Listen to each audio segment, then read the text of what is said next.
Comentários sobre o Viver. Livro de Jiddu Krishnamurti. 37. Ideia e fato.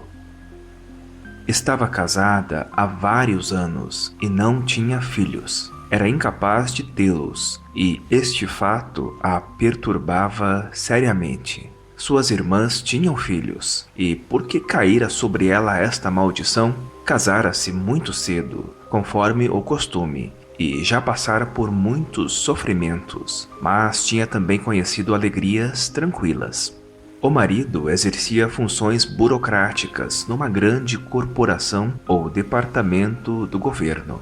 Também a ele entristecia o fato de não terem filhos, mas parecia conformar-se com isso. Além do mais, dizia, seu marido era um homem muito ocupado. Notava-se que ela o dominava, mas não com mão de ferro. Dependia dele e, portanto, não podia deixar de dominá-lo. Uma vez que não tinha filhos, procurava preencher-se no marido. Contudo, a este respeito andava desiludida, pois ele era fraco e ela é que tinha de encarregar-se das coisas.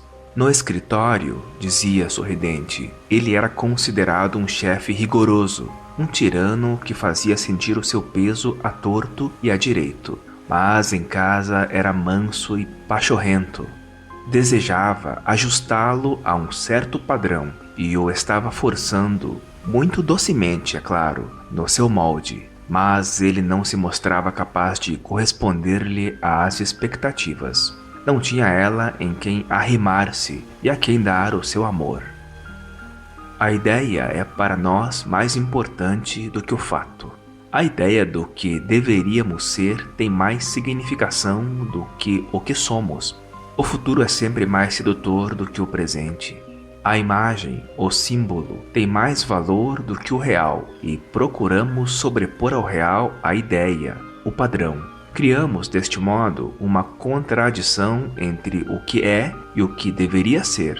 O que deveria ser é a ideia, a ficção, e há, por isso, conflito entre a realidade e a ilusão, não propriamente nelas, mas em nós.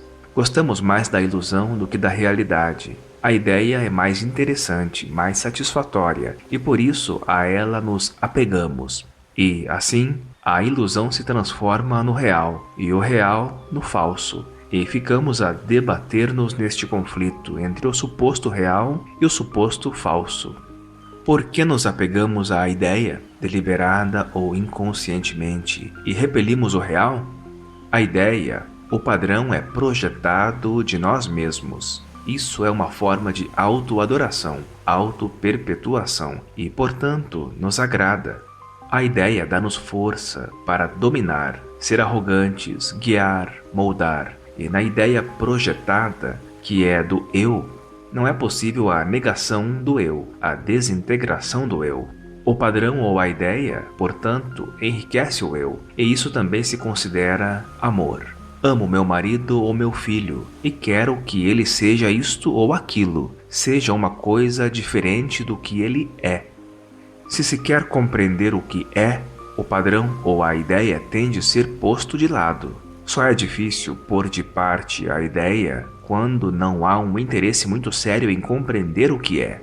Existe em nós conflito entre a ideia e o que é, porque a ideia, projetada de nós mesmos, do eu, oferece uma satisfação maior do que o que é.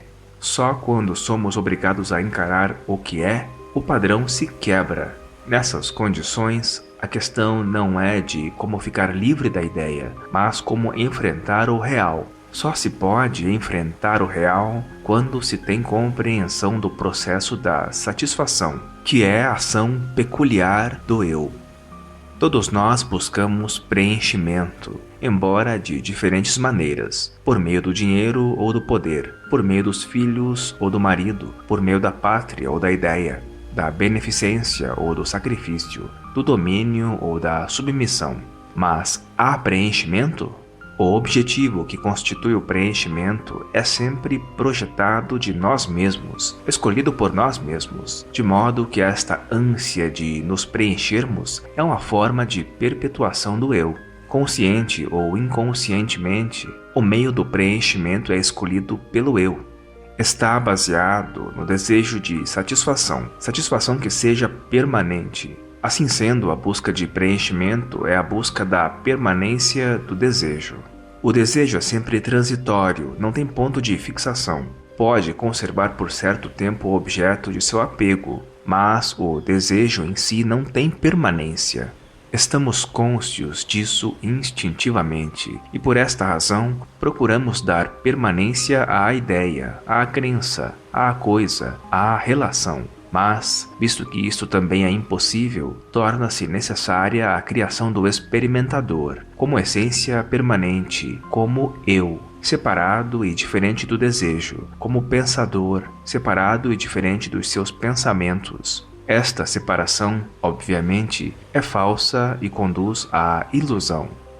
A busca de permanência é o eterno clamor do eu pelo seu preenchimento. Mas o eu não pode preencher-se, o eu é impermanente, e aquilo em que se preenche tem de ser impermanente também.